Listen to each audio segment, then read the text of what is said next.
అత్యాధునిక labs, international collaborations, advanced placements. మీ dream career ని రీచ్ అవ్వడానికి మీ best choice Godavari global university. Dream career path. This is Chiranjeevi, competitive exams mentor. Andhra Pradesh ప్రభుత్వం నుంచి అయితే ఎట్టకేలకు జాబ్ క్యాలెండర్ వచ్చిందండి. అందులో ఎస్ఐ పోస్టులు ఏదైతే సబ్ ఇన్స్పెక్టర్ ఆఫ్ పోలీస్ ఉందో దీనికి సంబంధించి మనకి ఫేజ్ 2లో భాగంగా సెప్టెంబర్ 15 నోటిఫికేషన్ రానుంది. మరి ఈ ఎస్ఐ నోటిఫికేషన్ సంబంధించి అంటే ఈ ఎస్ఐ పోస్టులకు సంబంధించి ఎగ్జామ్ ప్యాటర్న్ ఎలా ఉంటుంది, అదేవిధంగా ఎగ్జామ్ సిలబస్ ఏంటి, ఫిజికల్ మెజర్మెంట్స్ ఏంటి, ఫిజికల్ స్టాండర్డ్స్ ఏంటి, పూర్తి వివరాలు ఈ వీడియోలో తెలుసుకుందాం. ఎందుకంటే నోటిఫికేషన్ వచ్చినాక ప్రిపేర్ అవ్వడం వేరు, నోటిఫికేషన్ వచ్చే ముందు రెడీగా ప్రిపేర్ అయితే వచ్చే రిజల్ట్ వేరు. కాబట్టి మీరు ప్రిపరేషన్ చేసే ముందు బేసిక్ ఏంటంటే ఎగ్జామ్ ప్యాటర్న్ మీకు ఐడియా ఉండాలి, సిలబస్ మీకు ఐడియా ఉండాలి. ఇవి ఐడియా లేకుండా డైరెక్ట్గా ప్రిపేర్ అవుదామంటే అది మూర్ఖత్వం అవుతుంది. ప్లానింగ్ ఉండదు, సక్సెస్ ఉండదు. కాబట్టి క్లియర్ కట్గా మీకు సక్సెస్ ఉండాలంటే first step is the syllabus and exam pattern. You should know. కాబట్టి ఈ వీడియోలో పూర్తిగా ఈ ఎగ్జామ్ ప్యాటర్న్, సిలబస్ గురించి ఇంకా రిమైనింగ్ వివరాలు కూడా మనం ఈ వీడియోలో చూసుకుందాం. కాబట్టి లాస్ట్ వరకు వీడియో చూడండి. ఇక ఎడ్యుకేషన్ క్వాలిఫికేషన్ ఫస్ట్ చూసుకున్నట్లయితే మీకు ఏదైతే సివిల్ అండ్ ఏపీఎస్పి ఈ పోస్టులకు గాను డిగ్రీ అయితే ఉండాలండి. పోలీస్ కానిస్టేబుల్కి అయితే +2 ఆర్ 10th ఉంటే సరిపోతుంది. Got it. కానీ సబ్ ఇన్స్పెక్టర్ ఆఫ్ పోలీస్ మాత్రం గ్రాడ్యుయేషన్ అయితే ఉండాలి. ఇది మీరు గుర్తుపెట్టుకోండి. ఇక నెక్స్ట్ ఇక్కడ మరి డిస్టెన్స్ ఆర్ లేదంటే ఎవరైతే ఆన్లైన్లో చేస్తారో వాళ్ళు మీరు ఎలిజిబుల్ అంటే ఎలిజిబుల్. కానీ నోటిఫికేషన్ వచ్చినాక మనకు తెలుస్తుంది.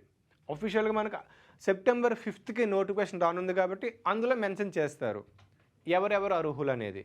కానీ డిస్టెన్స్లో చేసిన వాళ్ళు దీనికి అర్హులే. అదేవిధంగా ఫుల్ టైం చేసిన వాళ్ళు కూడా దీనికి రెగ్యులర్గా, ఫుల్ టైం మీన్స్ రెగ్యులర్గా ఎవరైతే చేస్తారో వాళ్ళు కూడా దీనికి ఎలిజిబుల్ అవుతారు. ఇక నెక్స్ట్ మీకు క్వాలిఫికేషన్ డిగ్రీ అని తెలిసింది కదా. ఇప్పుడు ఎగ్జామ్ ప్యాటర్న్ ఎలా ఉంటుందంటే మీకు ప్రిలిమ్స్ వచ్చేసరికి 2 పేపర్స్ ఉంటాయండి. 2 పేపర్స్ ఉంటాయి. ఈచ్ పేపర్ 100 క్వశ్చన్స్ అంటే 100 మార్క్స్కి ఉంటుంది. 3 గంటలు అయితే మీకు ఎగ్జామ్ ఉంటుంది. ఓకేనా. పేపర్ 2 కూడా 100 మార్కులకి 100 ప్రశ్నలు వస్తాయి. 3 గంటల సమయం అయితే మీకు ఉంటుంది. మరి పేపర్ 1లో మీకు ఏముంటుందంటే arithmetic and reasoning, arithmetic and reasoning అయితే ఉంటుంది. ఇక పేపర్ 2 విషయానికి వస్తే జనరల్ స్టడీస్. ఇందులో మీకు జనరల్ సైన్స్, అదేవిధంగా polity, history, economy, geography, current affairs ఇలా తదితర సబ్జెక్టులు అయితే మీకు పేపర్ 2లో ఉంటాయన్నమాట. అయితే ఇక్కడ మీరు ఒక విషయం గుర్తుపెట్టుకోవాలి. ఈ 200 మార్కులు ఏదైతే ఉన్నాయో పేపర్ 1, పేపర్ 2 కలిపి, ఇందులో ఓసీ అభ్యర్థులకు, ఈడబ్ల్యూఎస్ అభ్యర్థులకు 40% మార్క్స్ అయితే రావాలి. ఇక్కడ 40% ఎంత? సో 40% మార్క్స్ అయితే మీకు ఇక్కడ 80 మార్క్స్ అయితే మీకు రావాల్సిన అవసరం అయితే ఉంది ఇక్కడ మినిమం. ఎందుకంటే ఫర్ సపోజ్ 100% మీకు 40 అంటే 40 కదా. సో 200 మార్క్స్కి 40% అంటే 80 మార్క్స్ రావాలి. ఇక బీసీ అభ్యర్థులకి 35 అంటే 70 మార్క్స్ రావాలి మినిమం మార్క్స్. ఇక SC, ST, ex service men అభ్యర్థులకు అయితే 30 మార్క్స్ అయితే రావాలి. అయితే ఈ మార్క్స్ మీకు జస్ట్ ఫర్ క్వాలిఫైయింగ్ నేచర్ మాత్రమే. అయితే ఇక్కడ మీకు ఒక అభ్యర్థికి 81 వస్తే క్వాలిఫై అవుతారంటే ప్రిలిమ్స్ క్వాలిఫై అవ్వరు. కానీ మినిమం క్వాలిఫై వచ్చాయి కాబట్టి మిమ్మల్ని ఏం చేస్తారు, ఇప్పుడు మెరిట్ తీస్తారు. మళ్ళీ ఎన్ని వేకెన్సీస్ ఉన్నాయో ఆ వేకెన్సీ వైజ్గా ఒక రేషియో తీస్తారు. 1:15 దాన్ని బేస్ చేసుకొని తీస్తారు. ఆ 1:15లో మీ కేటగిరీలో మీరు ఎంచుకున్న జోన్ యూనిట్లో మీరు కనుక ఉంటే అంటే ఆ 15 ఎవరైతే క్యాండిడేట్స్ ఉంటారో అందులో 81 కంటే ఎక్కువ ఉంటే మిమ్మల్ని ఎలిజిబుల్ చేయరు. 81 కనుక మీరు 15% అయితే మీరు క్వాలిఫై ఉన్నట్టు ప్రిలిమ్స్కి. కాబట్టి ఇక్కడ క్లియర్గా మినిమం మార్క్స్ ఇక్కడ రావాలి, మీకు క్వాలిఫైయింగ్ మార్క్స్ రావాలి. అంటే 80 వస్తే క్వాలిఫై అవుతారు కానీ ప్రిలిమ్స్ క్వాలిఫై అవ్వరు, మెరిట్ తీయడానికి క్వాలిఫై అవుతారు. ఇది మీరు క్లియర్గా గుర్తుపెట్టుకోవాలి. ఇక నెక్స్ట్ మీకు ఏముంటుందంటే ఎవరైతే ప్రిలిమ్స్ కట్ ఆఫ్ క్లియర్ చేస్తారో వాళ్ళని నెక్స్ట్ లెవెల్కి కన్సిడర్ చేస్తారు. ఇక నెక్స్ట్ లెవెల్ ఏంటి, ఫిజికల్ మెజర్మెంట్స్ టెస్ట్ అంటే మీ హైటు, మీ వెయిట్, మీ చెస్ట్ ఫస్ట్ చెక్ చేస్తారు. మీ ఎత్తు, మీ బరువు, అలాగే మీ యొక్క చెస్ట్ సెంటీమీటర్స్ క్యాలిక్యులేట్ చేసి ఒకవేళ మీరు ఎలిజిబుల్ అయితే నెక్స్ట్ ఈవెంట్స్కి మిమ్మల్ని క్వాలిఫై చేస్తారు. ఒకవేళ మీరు ఈ రిక్వైర్మెంట్స్ కనుక మీరు ఫుల్ఫిల్ చేయకున్నట్లయితే మిమ్మల్ని రిజెక్ట్ చేసి వెనక్కి పంపించేస్తారు. ఓకే, ఇక చూసుకున్నట్లయితే మెన్ జనరల్ కేటగిరీ అభ్యర్థులకైతే మినిమం హైట్ 167.6 సెంటీమీటర్స్ అయితే ఉండాలి. నెక్స్ట్ ఉమెన్ జనరల్ అభ్యర్థులకైతే 152.5 సెంటీమీటర్స్ ఉండాలి. నెక్స్ట్ ఉమెన్ ఎస్టీ అభ్యర్థులకైతే 150 ఉండాలి. ఇక మెన్ ఎస్టీ ఏజెన్సీ అభ్యర్థులకైతే 160 సెంటీమీటర్స్ అయితే ఉండాలి. మరి నెక్స్ట్ చెస్ట్ విషయానికి వస్తే మినిమం మీకు 86.3 సెంటీమీటర్స్ ఉండాలి విత్ 5 సెంటీమీటర్స్ ఎక్స్పెన్షన్. అంటే ఊపిరి తీసుకున్నప్పుడు మీకు 86.3 సెంటీమీటర్స్ ఉండాలి. ఇక ఎస్టీ అభ్యర్థులకైతే మినిమం 80 సెంటీమీటర్స్. ఇక ఉమెన్ అభ్యర్థులకైతే వెయిట్ వచ్చేసరికి బరువు 40 kgs మినిమం ఉండాలి, నాట్ లెస్ దెన్ 40. ఇక ఎస్టీ ఉమెన్ అభ్యర్థులు ఏజెన్సీలో ఉన్న అభ్యర్థులకైతే 38 kgs అయితే మినిమం ఉండాలి, నాట్ లెస్ దెన్ 38. అయితే ఇక్కడ ఎవరైతే ఈ మెజర్మెంట్స్ని లేదంటే ఈ రిక్వైర్మెంట్స్ని ఎవరు ఫుల్ఫిల్ చేస్తారో వాళ్ళని ఈవెంట్స్కి పంపిస్తారనమాట. ఇక్కడ ఈవెంట్స్ మీకు పోస్ట్ కోడ్ అయితే సివిల్ మెన్ అండ్ ఉమెన్ ఉన్నారో దీనికి మీకు క్వాలిఫైయింగ్ నేచర్ ఇది ఫస్ట్. ఓకే, ఇందులో మీకు 1600 మీటర్స్కి అయితే మీకు ఒక రన్నింగ్ అయితే ఉంటుంది. తర్వాత ఇంకా మీకు ఈవెంట్స్ అయితే ఉంటాయి, లాంగ్ జంప్ లాంటివి, అవి మీరు క్వాలిఫై. దీని తర్వాత మీకు నెక్స్ట్ లెవెల్ అయితే పెడతారు, అవి ఏంటో చూద్దాం. చూడండి, ఇక 1600 metres, 100 metres long jump. General అభ్యర్థులు అయితే 8 నిమిషాల్లో 1600 మీటర్ని పరిగెత్తాలి. అదేవిధంగా 100 మీటర్లు అయితే 15 సెకండ్లో 15 సెకండ్స్లో కంప్లీట్ చేయాలి. ఈవెన్ మీరు 16 సెకండ్స్లో కంప్లీట్ చేసిన రిజెక్ట్ అవుతారు. Got it. Next long jump అయితే 3.80 మీటర్స్ని మీరు అయితే క్లియర్ చేయాలి. నెక్స్ట్ ఎక్స్ సర్వీస్ మీద అయితే 9 minutes 30 seconds. అదే 100 మీటర్స్ అయితే 16.5 seconds. లాంగ్ జంప్ అయితే 3.65 మీటర్స్ అయితే మీరు క్లియర్ చేయాలన్నమాట. నెక్స్ట్ ఉమెన్ అయితే 10 minutes 30 seconds 1600 మీటర్ని 10 నిమిషాల 30 సెకండ్లో పూర్తి చేయాలి. ఇక 100 మీటర్ల అయితే 18 సెకండ్లో కంప్లీట్ చేయాలి. 2.75 మీటర్స్ అయితే మీరు లాంగ్ జంప్ని ఉమెన్స్ అభ్యర్థులు క్లియర్ చేయాల్సిన అవసరం ఉంటుంది.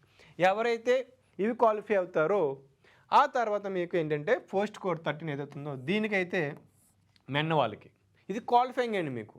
ఓకే, ఇక అది పోస్ట్ కోడ్ వాళ్ళకి 11 పోస్ట్ ఇవి. ఇక 11 పోస్ట్ కోడ్ 13కి అయితే ఏపీఎస్పీకి అయితే మీరు మొత్తం 3 లెవెల్స్ క్వాలిఫై అవ్వాలి. 3 ఈవెంట్స్ ఉంటాయి ఇక్కడ, మీరు 3 ఈవెంట్స్ క్లియర్ చేయాలి. ఇక్కడ మీకు 3 ఈవెంట్స్కి 100 మార్కులు అయితే ఉంటాయి. అవి ఏంటంటే 1600 మీటర్లు, 100 మీటర్లు, లాంగ్ జంప్, ఈ మూడింటిని క్లియర్ చేయాలి.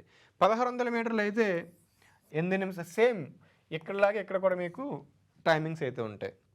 కానీ ఇక్కడ మార్క్స్ ఏంటంటే మీకు 40 మార్క్స్, 30 మార్క్స్, 30 మార్క్స్. అంటే 1600 మీటర్ క్లియర్ చేస్తే 40 మార్క్స్. ఇక్కడ మీకు ఎలా కన్సిడర్ చేస్తారు సార్ మార్క్స్ అంటే మీ టైం బట్టి. ఒకవేళ మీరు 5 మినిట్స్లోనా 6 మినిట్స్లో కంప్లీట్ చేస్తే మీకు ఎక్కువ మార్కులు వస్తాయి. అంటే మీకు తక్కువ టైంలో చేస్తే ఎక్కువ మార్కులు వస్తాయి, ఎక్కువ టైంలో చేస్తే తక్కువ మార్కులు వస్తాయి. సో ఈ విధంగా మీకైతే ఉంటుందన్నమాట. ఫర్ సపోజ్ ఒక అభ్యర్థి 3.9 or 4 క్లియర్ చేశాడు అనుకుంది, ఇది హైయెస్ట్ అంటే ఆ అభ్యర్థికి 30 మార్క్స్ దగ్గరలో వేసేస్తారు. ఇక ఒక అభ్యర్థి అయితే 3.80 కంప్లీట్ చేస్తే దగ్గరలో మార్క్స్ అయితే తక్కువ మార్క్స్ వేస్తారు. ఈ విధంగా మీకు మెజర్మెంట్ చేస్తారు. నేను ఈ మెజర్మెంట్స్ మీద క్లియర్గా ఒక వీడియో చేస్తాను ఫర్దర్గా. ఇక ఎవరైతే ఈవెంట్స్ క్లియర్ చేస్తారో వాళ్ళకు మెయిన్స్ రిటన్ ఎగ్జామ్ ఉంటుంది, అంటే ఫైనల్ రిటన్ ఎగ్జామ్. ఇందులో మొత్తం మీకు 4 పేపర్స్ ఉంటాయండి. ఈ 4 పేపర్స్లో మీకు పేపర్ 1 అండ్ పేపర్ 2 ఏదైతే ఉన్నాయో ఇవి డిస్క్రిప్టివ్ టైప్లో ఉంటుంది. English and Telugu or Urdu అయితే ఉంటుందన్నమాట. పేపర్ 1 3, ప్రతి పేపర్ కూడా మీకు 3 hours ఎగ్జామ్ ఉంటుంది అన్ని పేపర్లో. ఇక ఇంగ్లీష్ పేపర్ అయితే మీకు క్వాలిఫైయింగ్, ఈ తెలుగు కూడా క్వాలిఫైయింగ్ నేచర్. అంటే ఇవి క్వాలిఫై అయితే రిమైనింగ్ పేపర్ 3 పేపర్ 2 అదే పేపర్ 4 ఇవాల్యూట్ చేస్తారు. ఓకే, అంటే మీరు తెలుగు ఇంగ్లీష్ రెండు కూడా క్వాలిఫై అవ్వాలి తప్పనిసరిగా. ఇందులో క్వాలిఫై అయినట్లు చూడండి 100 క్వశ్చన్స్ అయితే మీకు వస్తాయి, 100 మార్కులు అయితే ఉంటాయి అన్నమాట. 3 hours టైం ఉంటుంది. ఇందులో మీరు క్వాలిఫై అయితే ఎవరైతే క్వాలిఫై అవుతారో రెండు పేపర్లో వాళ్ళని పేపర్ 3 పేపర్ 4 పేపర్స్ని ఇవాల్యూట్ చేస్తారు. సో పేపర్ 3 అర్థమెటిక్ రీజనింగ్ ఉంటుంది, 200 క్వశ్చన్స్ వస్తాయి. ఇంకా పేపర్ 4 జనరల్ స్టడీస్ ఆబ్జెక్టివ్ టైప్లో ఉంటుంది, 200 క్వశ్చన్స్ వస్తాయి. ఓకే, 3 గంటల టైం ఉంటుంది. ఈచ్ క్వశ్చన్కి 1 మార్క్ అయితే ఉంటుంది. ఇక్కడ మీకు నెగిటివ్ మార్కింగ్ అయితే ఉంటుంది. ఓకే, ఇంకా ఇవి అయిపోయిన తర్వాత చూడండి క్లియర్గా మీకు టోటల్గా 400 మార్క్స్కి ఉంటుంది. చూడండి ఇక్కడ సివిల్ పోస్టులకి అయితే పేపర్ 3 పేపర్ 4 400 మార్క్స్ ఉంటుంది కదా. ఇక ఏదైతే ఏపీఎస్పీ పోస్ట్ కోడ్ 13 ఉందో వీటికి 300 మార్క్స్ అయితే మీకు ప్లస్ ఇంక్లూడింగ్ పీఈటీ మార్క్స్ అయితే కూడా యాడ్ అవుతాయి అన్నమాట. కాబట్టి ఇక్కడ మీరు ఏంటి ఈవెంట్స్లో కూడా మంచిగా పెర్ఫామ్ చేస్తే మంచి స్కోర్ అవడానికి ఎక్కువ అవకాశం ఉంటుంది. ఇప్పుడు సిలబస్ చూసుకున్నట్లయితే ఫస్ట్ ఇంగ్లీష్ విషయానికి వస్తే ఇక్కడ మీకు బేసిక్ అండి ఇంగ్లీష్ లాంగ్వేజ్ కరెక్ట్. అదేవిధంగా అంటే మీరు గ్రామర్ మంచిగా వచ్చి ఉండాలి, మీకు రైటింగ్ ఎబిలిటీ ఉండాలి. అదేవిధంగా షార్ట్ ఎస్సే రాయగలగాలి, comprehension, precis writing, letter writing, paragraph writing, report writing. అదేవిధంగా ఇంగ్లీష్ నుంచి తెలుగుకి ట్రాన్స్లేట్ చేసే స్కిల్ మీ దగ్గర ఉండాలి. ఎందుకంటే ఒక ఎస్ఏగా మీరు విధులు నిర్వహించేటప్పుడు ఒక రిపోర్ట్ని చదవాలన్నా లేదంటే ఒక కేసుని చదవాలన్నా సరే దాన్ని ఈజీగా అర్థం చేసుకోగలగాలి. అంటే ఒక 4 పేజీలు ఉన్న కేస్ స్టడీని మీరు 1 పేజీలో కుదించగలగాలి. అదే 1 పేజీని మీరు తెలుగులోకి ట్రాన్స్లేట్ చేసి రాయగలగాలి. సో అందుకని మీకు ఈ ఇంగ్లీష్ పేపర్ పెట్టడం జరిగింది. ఇక నెక్స్ట్ తెలుగు కూడా ఎందుకు పెట్టారంటే తెలుగు కానీ ఉర్దూ కానీ మీకు తెలుగు భాష మీద అంటే లాంగ్వేజ్ మీద మీకు ఎంత గ్రిప్ ఉంది తెలుసుకోవడానికి. ఎందుకంటే అందరూ ఇంగ్లీష్ వచ్చిన వాళ్ళు ఉండరు, అలాగే అందరూ తెలుగు వచ్చిన వాళ్ళు ఉండరు. సో కొంతమంది తెలుగు వచ్చి ఉంటారు కాబట్టి తెలుగులో ఒక ఎఫ్ఐఆర్ రాస్తారు, దాన్ని మీరు చదివి దాన్ని మీరు నమోదు చేయడానికి మీకు అవకాశం ఉండాలి. సో తెలుగు మీద మీకు ఎంత భాష పట్టు ఉందో తెలుగు భాష మీద దాన్ని తెలుసుకోవడానికి టెస్ట్ పెడతారనమాట. ఇందులో మీరు తెలుగు నుంచి ఇంగ్లీష్లోకి ట్రాన్స్లేట్ చేయాలి. ఒక పారాగ్రాఫ్ ఉందనుకోండి తెలుగులో ఉంటుంది, దాన్ని మీరు ఇంగ్లీష్లోకి ట్రాన్స్లేట్ చేయగలగాలి. Got it. ఇక నెక్స్ట్ పేపర్ 3 మనకి మెరిట్ బేస్డ్ కాబట్టి ఇది 200 మార్క్స్కి ఉంటుంది, ఆబ్జెక్టివ్ టైప్లో ఉంటుంది. పేపర్ 3 అర్థమెటిక్ రీజనింగ్ ఉంటుంది. ఇందులో number systems, simple interest and compound interest, ratio and proportion, average, percentages, profit and loss, time and work and wages, time and distance, clocks and calendars, partnership, mensuration, ఇలా చాలా topics ఉంటాయి. అర్థమెటిక్లో చెప్తున్నాను మరి number system, percentages, దీంతోపాటు ratio, proportion, ఇవి మీరు clear కట్గా డీటెయిల్గా నేర్చుకున్నట్లయితే రిమైనింగ్ కూడా 60% మీకు ప్రిపరేషన్ హెల్ప్ అవుతుంది అనమాట. ఓకే, నెక్స్ట్ రీజనింగ్లో మీకు verbal non verbal type questions రావడం జరుగుతాయి. ఇందులో మీకు ఎనాలజీస్ ఉంటాయి, సిమిలారిటీస్ ఉంటాయి. ఓకే, ఇక రిమైనింగ్ టాపిక్స్ అయితే ఉంటాయి. మీకు పాత అంటే 2022లో జరిగినటువంటి PDF తీసుకోండి, అందులో ఇంకా డీటెయిల్గా సిలబస్ ఉంటుంది, చదవండి ఒకసారి. అందులో ఏ టాపిక్స్ ఇచ్చారో లిస్ట్ అవుట్ చేసుకొని ఒక్కొక్క టాపిక్ మీరు డైలీ ప్రిపేర్ అయితే రీజనింగ్ చాలా ఈజీ అయిపోతుంది. సో ఈ విధంగా మీరు అర్థమెటిక్ని రీజనింగ్ చదవాలి. ఇక పేపర్ 4 విషయానికి వస్తే జనరల్ స్టడీస్ ఉంటుందండి. ఇందులో మీకు జనరల్ సైన్స్, ఈ జనరల్ సైన్స్లో మీకు కాంటెంపరీ ఇష్యూస్ అయితే ఎక్కువ ఉంటాయి. It's nothing but science and technology, current affairs. దీంతోపాటు మీకు ఫిజిక్స్, కెమిస్ట్రీ, బయాలజీ, ఇవి కూడా మీకు టాపిక్స్ రావడం జరుగుతుంది. ఓకే, నెక్స్ట్ కరెంట్ అఫైర్స్ ఉంటుంది, హిస్టరీ ఉంటుంది, geography, polity and economy. AP సంబంధించి కూడా మనకి AP economy, AP geography, AP history కూడా ఉంటుంది. ఇక్కడ మీరు చదవాల్సింది ఏంటంటే సరైన బుక్ని చదవాలి. సిలబస్ అయిపోయింది, సిలబస్ ఐడియా వచ్చింది, మీకు ఎగ్జామ్ ప్యాటర్న్ ఐడియా వచ్చింది కదా. మరి ఇప్పుడు మీరు చేయవలసింది ఏంటి? బుక్స్. ఎవరైతే బెస్ట్ బుక్స్ని చూస్ చేసుకుంటారో వాళ్ళే విన్నర్, వాళ్ళే సక్సెస్ అవుతారు. అంటే ఇక్కడ బుక్స్ ఎలా చూస్ చేసుకోవాలి? ఇక్కడ మీరు ఫస్ట్ థింగ్ కోచింగ్ వెళ్ళినా ఐదర్ ఆన్లైన్ ఆర్ ఆఫ్లైన్, మీరు ఏ కోచింగ్ వెళ్ళినా సరే ఎన్ని క్లాసులు విన్నా సరే మీరు ప్రాక్టీస్ చేయాలి. మీరు ప్రాక్టీస్ చేయకుండా, రివిజన్ చేయకుండా మీరు ఎన్ని క్లాసులు ఉన్నా వేస్ట్. సో మీరు వినండి, స్టడీ, మరి కోచింగ్ మెటీరియల్ అన్న ప్రిపేర్ అవ్వండి, కోచింగ్ వాళ్ళు ఇచ్చే మెటీరియల్ అని ప్రిపేర్ అవ్వండి. లేదంటే బయట మల్టిపుల్ ప్రైవేట్ పబ్లికేషన్స్ అనేవి చాలా బుక్స్ రిలీజ్ చేసాయి. ఈ హిస్టరీకి, జాగ్రఫీ, ఎకానమీ, పాలిటీ, ఇలా జనరల్ సైన్స్కి మల్టిపుల్ బుక్స్ ఉన్నాయి. ఆ బుక్స్ తీసుకొని చదవండి, సరిపోతుంది. కాబట్టి బుక్స్ని మీరు ఎక్కువ ప్రిఫరెన్స్ ఇవ్వండి, ఓకేనా? సో నేను ఈ ఎస్ఐ బుక్స్, అదేవిధంగా పోలీస్ కానిస్టేబుల్ సంబంధించిన బుక్స్, ఇతర ASO assistant statistical officer, endowment officer, group 1, group 2 ఇతర పోటీ పరీక్షలకు ఉపయోగపడే బుక్స్ లిస్ట్ కూడా నేను తయారు చేసి మీ ముందు పెడతా. సో అటువంటి వీడియోస్ మిస్ కాకుండా, అదేవిధంగా కట్ ఆఫ్ మార్క్స్ సంబంధించిన వీడియోస్ అవ్వచ్చు, గతంలో హై వెయిటేజ్ టాపిక్స్ ఏంటో అవ్వచ్చు, ఇలా మల్టిపుల్ టాపిక్స్ మీ ప్రిపరేషన్కి సంబంధించిన ఎవ్రీథింగ్ నేను ఇవ్వడానికి రెడీగా ఉన్నా. సో అటువంటి వీడియోస్ మీరు మిస్ అవ్వకుండా ఉంటే మన ఛానల్ సబ్స్క్రైబ్ చేసుకోండి. అదేవిధంగా మీకు ఎటువంటి క్వశ్చన్స్ ఉన్నా, డౌట్స్ ఉన్నా సరే కింద కామెంట్ బాక్స్లో తెలియజేయండి. డెఫినెట్లీ నేను రెస్పాండ్ అవుతా. ఈ వీడియో మీకు నచ్చినట్లయితే లైక్ చేసి షేర్ చేయండి. All the very best. And for more videos, Please subscribe to iDream. Please subscribe to iDream. Please subscribe iDream. And please subscribe to iDream. For more videos, subscribe to iDream. please like, share and subscribe to the channel. Congratulations, iDream. Subscribe to iDream. Subscribe to iDream. So subscribe to iDream Media. iDream ki iDream team అందరికి huge congratulations. Please subscribe iDream Media. Please subscribe to iDream. Subscribe iDream. Please subscribe to iDream. iDream అంటే నా కళల ఛానల్ను subscribe చేసుకున్న నోరు తిరుగుతలేదు, మీరైతే గంట గుర్తు కొట్టండి. For more such videos, please subscribe to iDream.